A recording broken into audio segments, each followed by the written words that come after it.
전라남도 보성 땅에 가면 차밭으로 유명하지요. 넓은 차밭을 가게 되면 가슴이 뚫리기도 하고, 야, 참 이런 데도 있구나 하는 생각을 합니다. 저도 한 번밖에는 안 가본 것 같은데요. 예. 그런데 이 보성 땅에 이렇게 녹차밭이 생기게 된 것은 기록으로 보면 6세기 초에 그곳에 대원사라고 하는 절이 창건이 되었는데, 스님들이 이제 녹차를 많이 마시니까 그 절에서부터 이제 차나무를 심기 시작한 것이 이제 보성 지역에 차밭이 크게 형성된 유래가 되었다라고 알려져 있습니다. 그러니까 지금부터 한 1500여 년 전부터 이제 차나무가 그곳 지역에 심겨졌다라는 이야기가 되겠습니다. 그런데 이 대원사라고 하는 절은 이렇게 차밭의 기원으로서도 유명하지만 또 하나 아주 재미있는 그런 물건이 하나 매달려 있는데요. 우리나라에서 가장 오래된 사철나무가 거기에 있고, 이 사철나무에 큰 목탁이 하나 매달려 있습니다. 이 이제 아주 큰 목탁이기 때문에 왕목탁이라 그렇게 이제 이름이 붙어 있는 것 같습니다. 그런데 이 목탁은 스님들이 이렇게 나무 막대기로 이렇게 두들겨야지 이제 맑은 소리가 나지 않습니까? 그럼 뭐 손바닥으로 때리거나 하지 않지요. 그냥 화가 나면은 그 목탁으로 다른 사람 머리를 내리칠 수는 있겠지만 목탁은 그렇게 두들기는 거예요. 근데 이 왕목탁은 무엇으로 두들겨야 되느냐 하면은 거기 머리통으로 이 목탁을 이제 두들기게 되어 있습니다. 그러니까 손으로 두들리는 목탁이 아니라 머리로 치는 목탁입니다.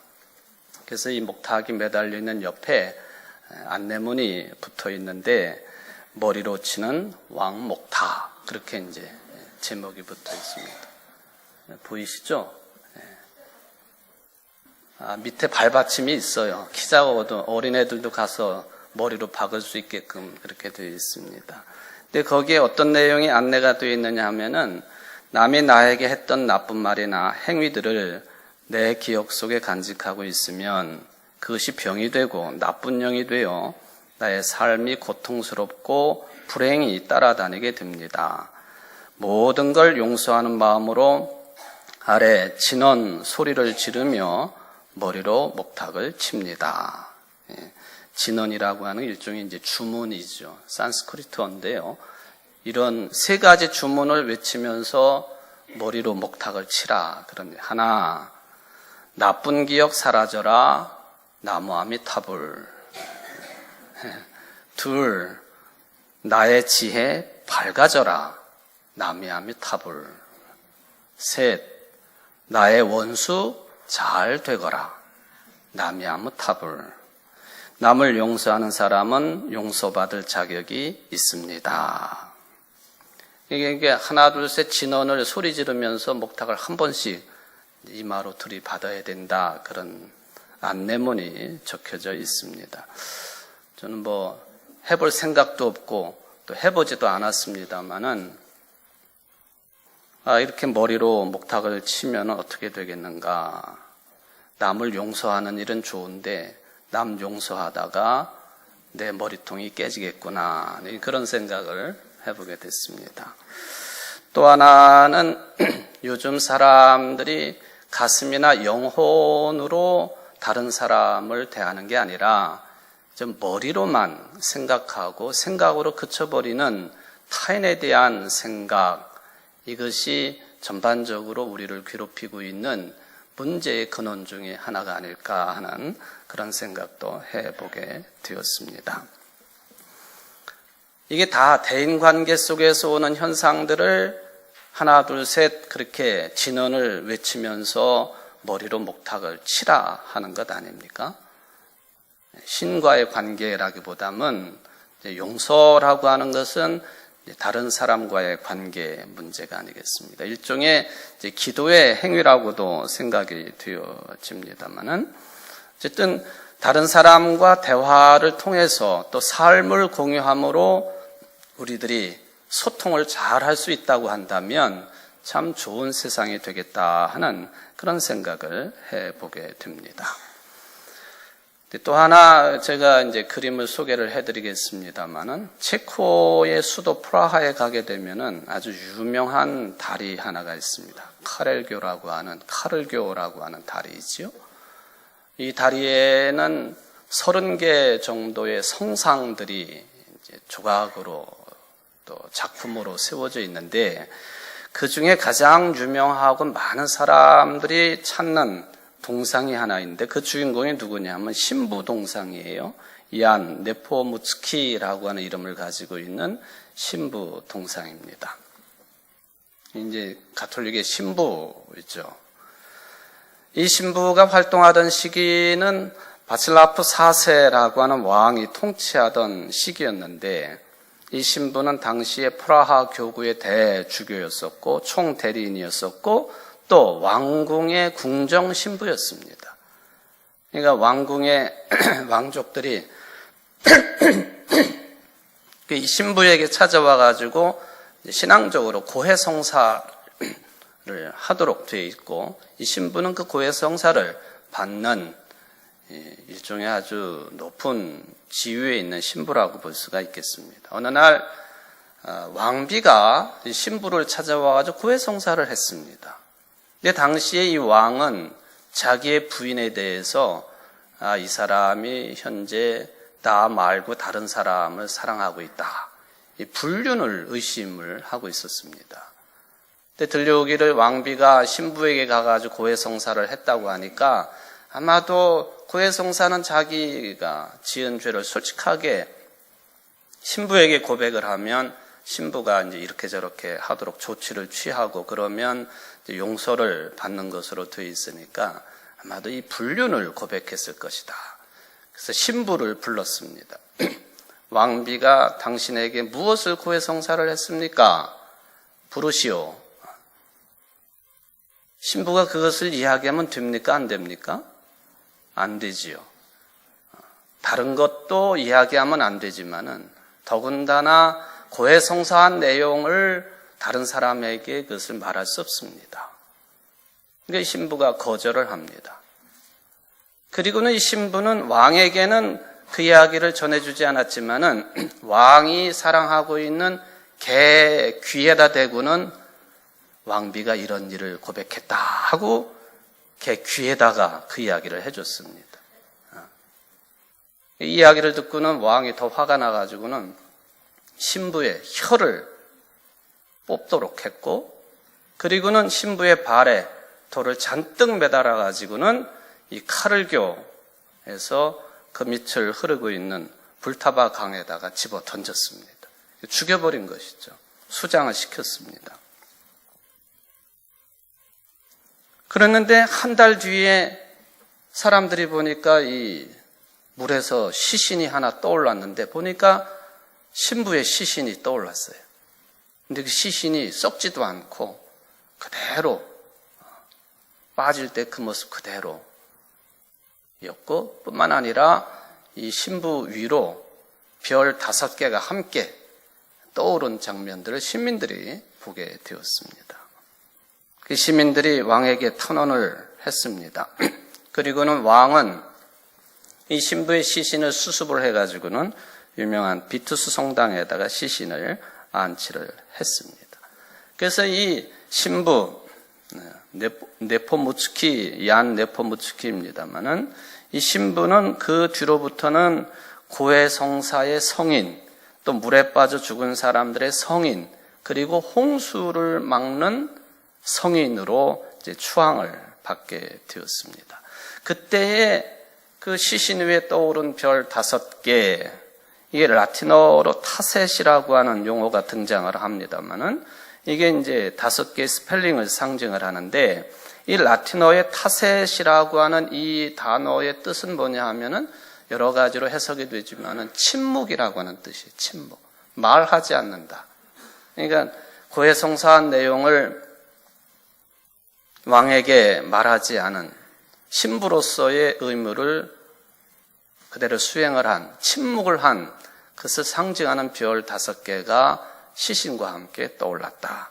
여러분들이 아마 아까 그 동상을 보셨겠습니다만은 머리에 별 5개가 이렇게 매달려 있지 않습니까? 상징이기는 합니다만은, 물론 이 라틴어의 타셋이라고 하는 용어는 제가 살펴보니까 음악적인 용어로도 사용이 되고 있습니다. 천천히 쉬라 하는 그런 뜻으로도 사용된다고 안내가 되어 있는데, 맞나요, 집사님? 맞아요? 깜짝 놀라셨죠. 제가 동영상을 하나 봤는데, 이 타셋이라고 하는 그 음악적인 용어가 적용된 동영상인데요. 제목이 존 케이지라고 하는 사람의 피아노 곡입니다만 4분 33초. 그래서 저는 이분이 피아노 앞에 앉았을 때 무슨 연주를 할까 했는데 4분 33초 동안 타셋이에요. 타셋. 건반을 안 건드려요. 여러분 1분도 굉장히 긴 시간인데요. 많은 관객들이 앉아있는 상황 속에서 4분 33초 동안 피아니스트가 건반을 안 건드리고는 초시계를 딱 버튼을 그걸 눌러가지고는 4분 33초 동안 아무것도 안 해요. 4분 33초 돼가지고 그 초시계를 딱 누르고는 일어나서 인사를 하니까 관중들이 아주 그냥 큰 박수를 쳐줬어요. 근데 이 의미는 그 콘서트 홀에도 소리가 미세하지만 소리가 있으니 그게 바로 이 소리 그 자체가 음악이다. 아마 이제 그런 뜻을 가지고 있는 게 4분 33초라고 하는, 여러분들도 기회 되시면 한번 그 동영상을 한번 찾아보시기를 바랍니다. 하여튼 이 고해성사를 받은 신부가 침묵을 지킴으로 자신은 시신이 되었고 나중에 뭐 그렇게 떠오르기는 했습니다만은 지켜야 될 것을 지키는 것, 이것이 우리가 살아가는 그런 인간사에 있어서 매우 중요한 문제다 하는 것이죠. 침묵이 굉장히 중요해요. 여기 아까 그 대원사에서 목탁을 머리로 치면서 자기의 할 말을 외친다든지 또는 신부를 통해서 고해성사를 하고 자기의 죄 지은 것을 고백을 하고 하나님의 이 용서하심을 이제 인정한다든지, 이 모든 것들이 실은 우리가 인간 사회를 영위하면서 사람과 사람 사이의 대화나 무슨 말이나 이 관계나 이런 것의 한계를 분명하게 드러내주고 있는 그런 실증적인 이해가 되고, 그래서 우리는 신앙으로 그렇게 표현할 수도 있죠. 우리식으로 말하면 기도한다는 거예요. 사람에게 불평불만을 드러내고 또 어떤 사람을 이렇다 저렇다 평가하기 전에 그 사람을 놓고 기도할 수 있다고 한다면 하나님께서 우리에게 평안한 마음을 주시고 그리고 새로운 인생을 바라볼 수 있는 시각을, 영적인 영안을 허락하신다 하는 믿음을 우리가 가지고 있기 때문에 인간사 수많은 문제들을 놓고 우리는 하나님 앞에 기도를 드리는 것이죠. 일종의 이것은 소통의 관계입니다. 그래서 우리는 기도를 하나님과 대화를 한다, 그렇게 이야기를 하고 있지요. 요즘 시대에는 특히 우리 한국 사회는 외국 사람들이 볼 때에 소통의 르네상스 시대를 맞이한 대표적인 국가가 우리나라입니다. 단적인 예로 이 휴대폰의 발전된 모습을 보면, 또 인터넷의 발전된 모습을 보면 우리나라가 그런 대표적인 국가 중에 하나입니다. 그런데 소통의 르네상스 시대를 살고 있다 할지라도 이게 참된 소통이 전제돼야만이 그것이 빛이 날 수 있습니다. 아무리 소통의 르네상스 시대를 살고 있지만 그 소통의 과정과 도구를 이용해가지고 사랑과 정의와 평화와 이것이 아니고 다른 사람을 죽이고 다른 사람을 힘들게 하는 데에 이 소통의 르네상스 시대를 맞이했다고 한다면 그건 뭔가 소통의 근본이 잘못되어 있는 그런 사회다라는 것이죠. 우리 그리스도인들은 참된 소통의 첫걸음을 예수님에게 두고 있습니다. 왜냐하면 예수님께서는 당신을 찾아오는 수많은 사람들에게 어떤 마음을 가지고 소통하셨느냐 하면은 측은지심이에요. 측은하게 여기시고, 다른 말로 표현하면은 불쌍히 여기시고, 측은하게 여기시면서 찾아오는 사람들에게 대화를 시도하시고 또 복음을 선포하시고 하나님의 나라를 소개하는 일에 당신의 온 정력을 쏟으신 분이, 목숨까지도 바치신 분이 바로 예수님이시다 하는 것이죠. 그런데 이렇게 소통하고자 하는 예수님의 그 소통의 과정이나 내용이나 방법을 아예 무시를 하거나 견제를 하거나 또는 공격적으로 나오는 사람들이 신약성경 복음서에 보면은 유대교의 대표적인 지도자들이었습니다. 그 중에 바리새파 사람들, 사두개파 사람들이 대표적인 인물이 되겠습니다. 뿐만 아니라 예수님의 제자들 가운데에서도 그런 부류의 사람들이 섞여 있었습니다. 그래서 어쩌면 예수님이 그 유명한 씨 뿌리는 자의 비유의 말씀을 주셨는데, 그 말씀을 주신 이유도 그런 것을 염두에 두시고 하신 말씀이 아니겠는가. 오늘 본문에 들어있는 말씀 중에도 보면은 예수님께서 이런저런 염려에 대해서 언급하신 내용들이 있는데, 그런 부분들을 염두에 두시고 하신 말씀이라고도 해석이 가능하겠습니다. 씨 뿌리는 자의 비유 자주 들으신 내용입니다만은, 어떤 농부가 농사를 지으려고 씨앗을 뿌립니다. 팔레스틴 지방은 씨앗을 이렇게 한 움큼 쥐고 흩뿌리도록 되어 있기 때문에, 그래서 어느 때에는 그 씨앗이 길가에 떨어지기도 하고 돌짝밭에 떨어지기도 하고 가시덤불에 떨어지기도 하고 어떤 경우는 옥토에도 떨어진다, 그렇게 말씀하십니다.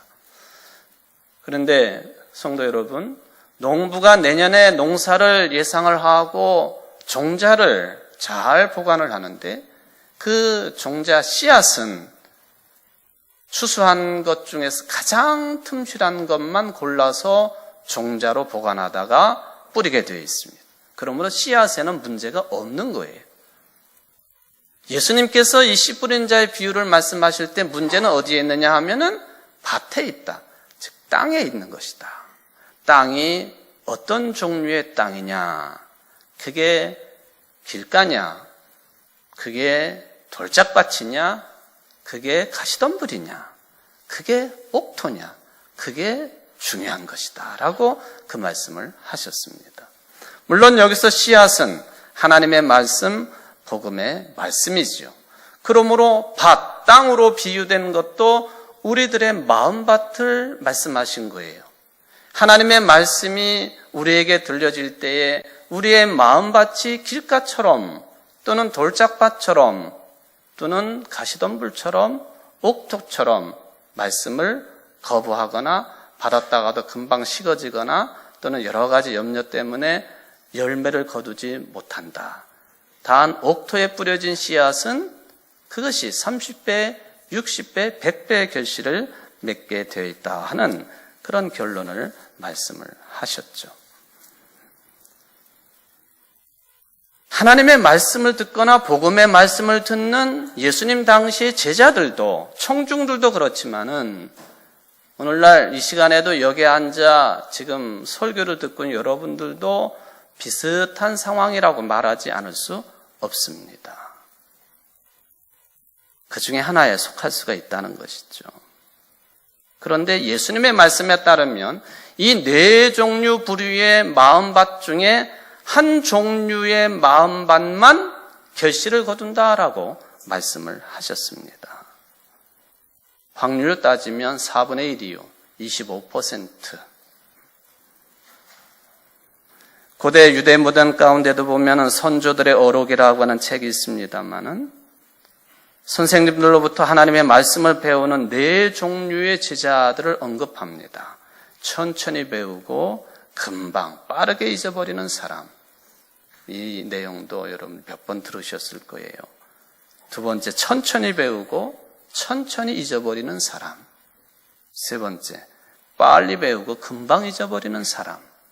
네 번째, 빨리 배우고 잘 잊어버리지 않는 사람. 이 유대문헌에 나와 있는 거예요. 예수님 경우에도 마찬가지였습니다.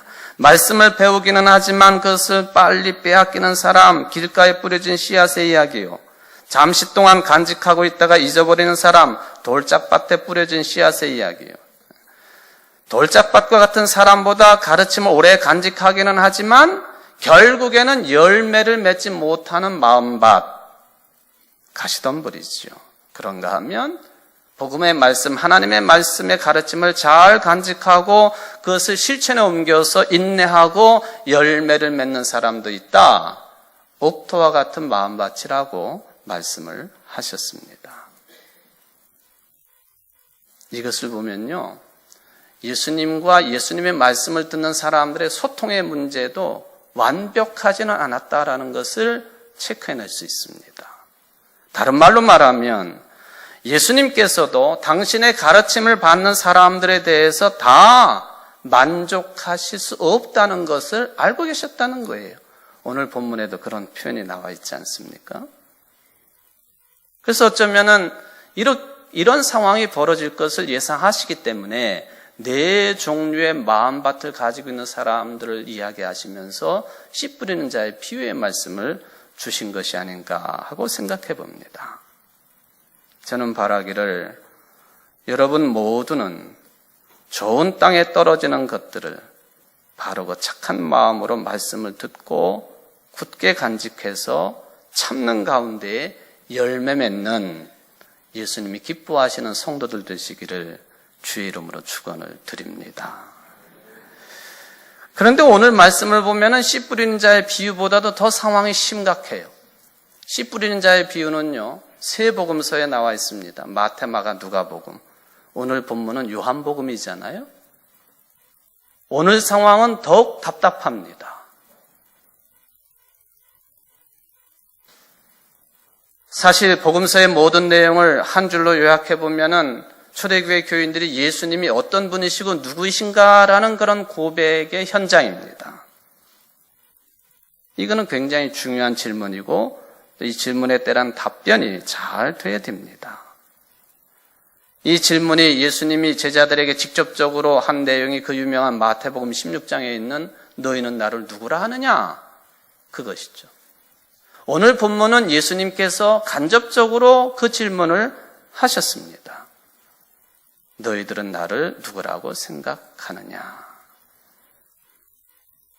그때 베드로가 마태복음에서도 주는 그리스도시요 살아계신 하나님의 아들이십니다 라고 답변을 했던 베드로가 오늘도 우리가 주는 하나님의 거룩하신 자이신 줄 믿고 알았습니다 라고 너무나도 귀한 답변을 했습니다.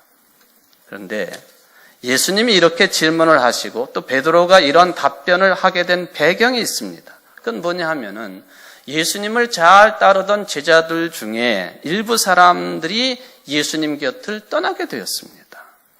요즘식으로 말하면 교회를 떠난 것이에요. 요한복음 6장 66절이 이렇게 전합니다. 그때부터 그의 제자 중에서 많은 사람이 떠나가고 다시 그와 함께 다니지 아니하더라. 많은 사람이 떠나갔다. 그 뒤로는 함께하지 않았다. 도대체 많은 사람들이 예수님 곁을 떠난 이유가 뭐냐?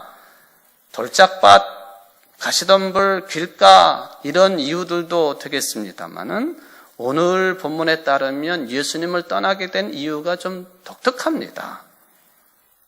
제자들 중에서 여럿이 예수님의 말씀은 도대체 알아듣기 어렵다. 알아듣기 어렵기 때문에 떠났다는 거예요. 근데 제가 볼 때에는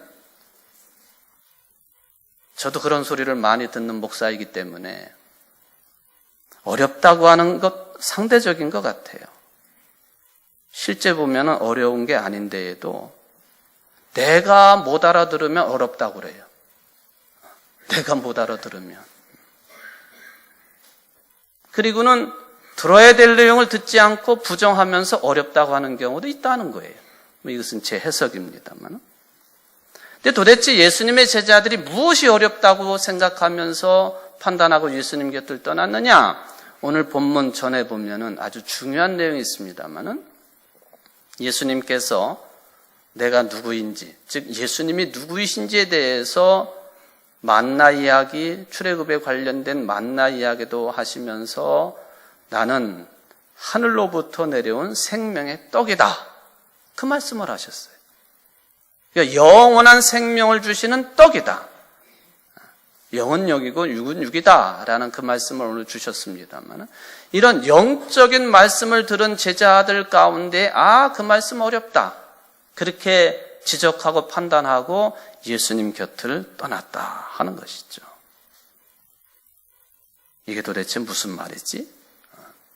우리 조상들은 만나라고 하는 떡을 먹었는데 지금 앞에서 말하고 있는 저분은 당신이 하늘에서 내려온 생명의 떡이라고 하시니 그게 무슨 뜻이냐?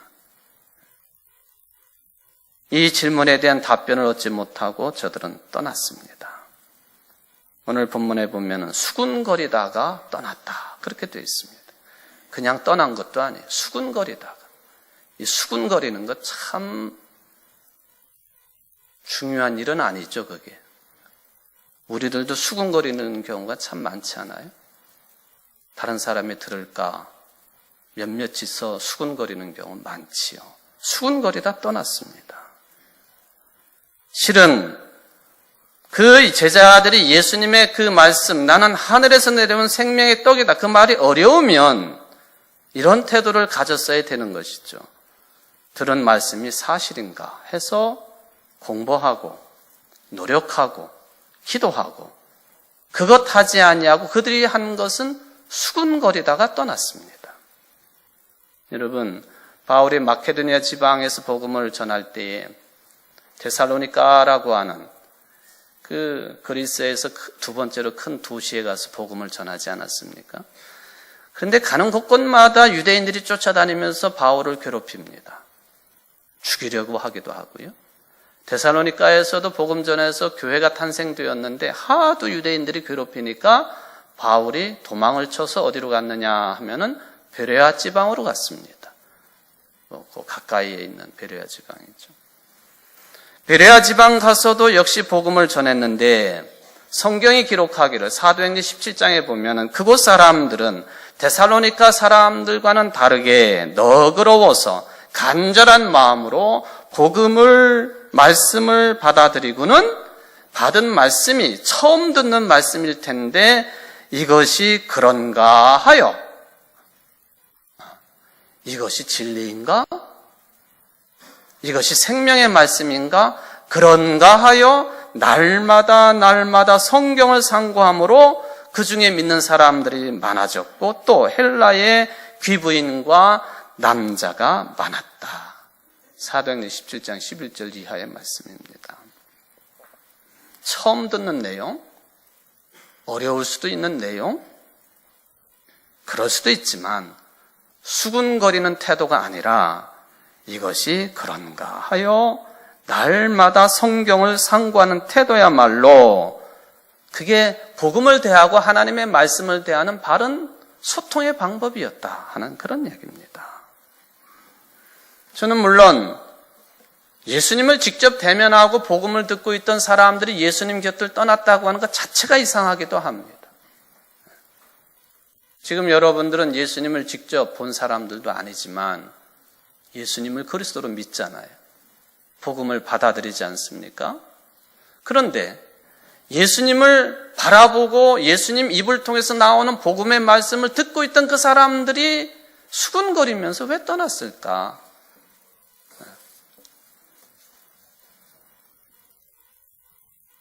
사실 여기 모인 여러분들 중에도 제자들처럼 그런 분들이 없으리라는 보장은 사실은 없습니다. 기독교의 신앙을 포기하는 사람들 비난할 생각은 저는 없습니다. 거기에는 일단 설교자의 책임도 크고 또 교회의 책임도 크기 때문에 그렇습니다. 다만 이 온전한 신앙을 포기하는 그 사람들에 대해서 연민을 느낄 뿐입니다.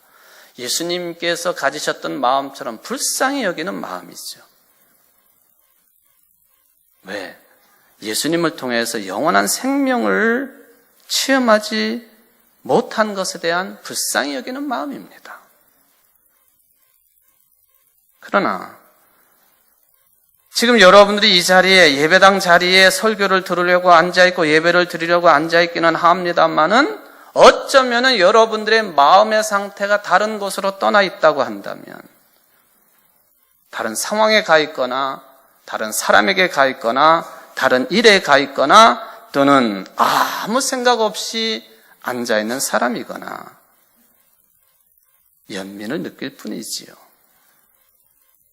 모쪼록 저는 바라기를 여러분은 적어도 청주제일교회 성도들은 누구를 통해서라도 진정한 복음의 말씀을 듣거들랑 언제나 아멘으로 받아들일 수 있는, 그리고 베레아 사람들처럼 말씀을 들을 때마다 그 말씀이 그런가 하여 날마다 성경을 읽어보고 공부하고 상고하고 기도하고 성령의 도우심을 얻기에 부족함이 없는 성숙한 신앙인들 되기를 주의 이름으로 축원을 드립니다. 어려워서 일단의 제자들이, 많은 제자들이 떠났어요. 그걸 보시고 예수님이 12명의 제자들에게 이렇게 물으십니다. 너희도 떠나겠느냐? 베드로가 대답을 합니다. 주여, 영생의 말씀이 주께 있사오니 우리가 누구에게로 가오리까? 우리가 주는 하나님의 거룩하신 자이신 줄 믿고 알았사옵나이다. 영생의 말씀이 주께 있사오니 우리가 누구에게 가오리까? 이 영생, 영원한 생명의 말씀이 주님께 있다는 거예요. 나는 하늘로부터 온 영원한 생명의 떡이다 하는 그 말씀, 베드로가 그대로 받아들였다고 해석해 볼 수가 있겠습니다. 영원한 생명이 무슨 의미일까요? 죽지 않는다는 말입니까? 죽은 다음에 다시 살아나서 영원히 산다는 말로도 해석이 됩니다. 그런데 쉽게 받아들이려면요, 영원한 생명은 유한한 생명과 반대 개념입니다. 그렇지 않습니까? 여러분 모두는 유한하고 무상한 생명을 살아가는데 이외가 없어요. 여러분들이 지금 눈에 보이는 것들을 많은 것을 누리고 있습니다만은 모든 것들이 머물지 않고 다 지나가는 것뿐입니다. 그러기에 시편에서 90편은 이 말씀을 우리에게 선포를 하십니다. 시편 90편 3절 이하의 말씀입니다만은 주께서 사람을 티끌로 돌아가게 하시고 말씀하시기를 너희 인생들은 돌아가라 하셨사오니 주의 목전에는 천년이 지나간 어제 같으며 밤의 한순간 같을 뿐임이니이다. 주께서 그들을 홍수처럼 쓸어 가시나이다. 그들은 잠깐 자는 것 같으며 아침에 돋는 풀 같으니이다. 풀은 아침에 꽃이 피어 자라다가 저녁에는 시들어 마르나이다. 우리는 주의 노에 소멸되며 주의 분내심에 놀라나이다. 주께서 우리의 죄악을 주의 앞에 놓으시며 우리의 은밀한 죄를 주의 얼굴빛 가운데에 두셨사오니 우리의 모든 날이 주의 분노 중에 지나가며 우리의 평생이 순식간에 다하였나이다. 우리의 연수가 70이요 강건하면 80이라도 그 연수의 자랑은 수고와 슬픔뿐이요 신속히 가니 우리가 날아가나이다. 누가 주의 노염의 능력을 알며 누가 주의 진노의 두려움을 알리이까? 우리에게 우리 날 길수함을 가르치사 지혜로운 마음을 얻게 하소서. 모든 것이 다 지나가게 돼 있다는 거예요. 이게 우리들이 누리고 있다 하고 생각하는 모든 것들의 적나라한 모습이다 하는 것입니다. 모든 것이 지나갑니다. 그러므로 여기 베드로가 고백을 했고 예수님 자신도 나는 하늘로부터 내려온 영원한 생명의 떡이다 하실 때 영원한 생명에 관한 이런 내용들은 우리가 일반적으로 생각하고 있는 생명에 관한 관점, 시각을 바꾸지 않으면 받아들일 수 없는 거예요. 초대교회 성도들이 바울이 받아들인 영원한 생명, 그것은 부활에 근거합니다. 죽으셨다가 3일 만에 부활하신 예수님을 그리스도로 믿는 그 믿음을 통해서 하늘로부터 내려온 은총으로서 우리는 구원을 얻게 되어 있고 영원한 생명을 누리게 되어 있다. 그래서 사도 바울은 이 부활에 대해서 아주 중요한 말씀을 남겨놓은 것을 우리는 기억을 합니다. 고린도전서 15장 14절 말씀이죠. 그리스도께서 만일 다시 살아나지 못하셨으면 우리가 전파하는 것도 헛것이요 또 너희 믿음도 헛것이다. 바로 이 아주 중요한 이 교리를 뛰어넘는 이 복음의 핵심, 이것이 바로 세상의 평가와 기독교 본질적인 신앙의 갈림길입니다. 죽으셨다가 3일 만에 부활하신 그분을 그리스도로 믿을 때에 구원이 주어지고 영원한 생명이 주어진다고 하는 것, 반복이 불가능한 종말론적인 생명 사건 속에 우리가 있다고 하는 것, 여러분들은 이러한 실제적인 제자들의 고백, 그리고 지난 2000년의 기독교 신앙에서 유지되고 선포된 이 진리, 즉 예수님이 죽으셨다가 부활하셨고 그 예수님을 그리스도로 믿는 믿음 때문에 영원한 생명이 주어져 있고 구원받았다라고 하는 이 진리를 여러분들의 신앙 고백으로 선택하신 분들이에요. 머리로 목탁 치지 않아도, 고해성사하지 않아도 이 진리 하나 붙잡으면 영생이 주어지고 구원을 받는다. 그 말씀입니다. 사랑하는 성도 여러분, 요한복음 기록이 남겨질 그 시대에는 솔직히 말하면 기독교는, 즉 교회는 별로 큰 세력이 아니었습니다. 오해도 많이 받았고 내부적인 시련도 많았습니다. 그렇기 때문에 교회를, 주님을 떠나는 사람들도 많았습니다. 이 말은 곧 생존의 위기가 끊임없이 이루어졌다는 거예요. 이러다 망하지, 이러다 망하지, 이러다 사라지지. 오늘 본문 바로 뒤에 나오는 가룟 유다, 예수님을 은 30에 배반하고 팔아넘긴 바론 유다에 대한 이야기가 당시에 이런 초대교회의 위기를 말해주고 있는 중요한 내용이지요. 근데 이런 상황은 2000년 전이나 지금이나 계속 반복이 됩니다. 그런데 이런 영적인 위기를 돌파할 수 있는 오직 한 가지 길이 있다고 한다면 예수님이 도대체 누구이신가? 예수님이 누구인가? 나에게, 우리에게, 믿는 자들에게 예수님이 누구이신가? 그분이 그리스도이신데 어떻게 해서 그리스도가 되셨느냐? 죽으셨다가 3일 만에 부활하신 분, 그러기에 영원한 생명을 주실 수 있는 분, 그분이 나의 예수님이시고 그리스도이시다. 이 질문에 대한 정확하고 명확한 답변을 얻을 때에 가능한 일입니다. 사랑하는 성도 여러분, 여러분들에게 예수님은 누구이신가요? 어떤 분이신가요? 오늘도 이 질문 앞에 바른 답변을 얻고 가시는, 어렵다 생각하지 아니하시고 주님 곁에 붙어 있는 포도나무의 가지 되기를 주의 이름으로 축원을 드립니다. 기도하시겠습니다. 사랑의 하나님 아버지, 이 말이 너희에게 걸리느냐? 예수님 우리에게 영원한 생명을 주시기 위하여 말씀 주셨지만은 그 말씀이 걸린다고, 어렵다고 예수님 곁을 떠나는 사람들이 많았다고 했습니다. 지금도 그런 잘못된 판단으로 이단 쪽으로 흘러가는 사람들, 아예 교회 생활을 끊어버린 사람들 많습니다. 주님 우리에게 신앙의 힘을 허락하여 주옵소서. 언제나 예수님이 누구이신지 말씀을 들을 때마다 그런가 하여 집에 돌아가서도 하나님의 말씀을 상고하고 성령의 도우심을 의지하고 기도함으로 예수는 그리스도시라고 하는 이 믿음의 강도가 날마다 강해지고 더 깊어지는 놀라운 은총을 체험하는 이 자리에 함께한 청주제일교회 모든 성도들이 될 수 있도록 축복하여 주옵소서. 이 신앙의 힘으로 대림절을 잘 보내고 오실 주님을 맞이할 수 있는 우리가 될 수 있도록 도와주옵소서. 예수님의 이름으로 간절히 기도하옵나이다. 아멘.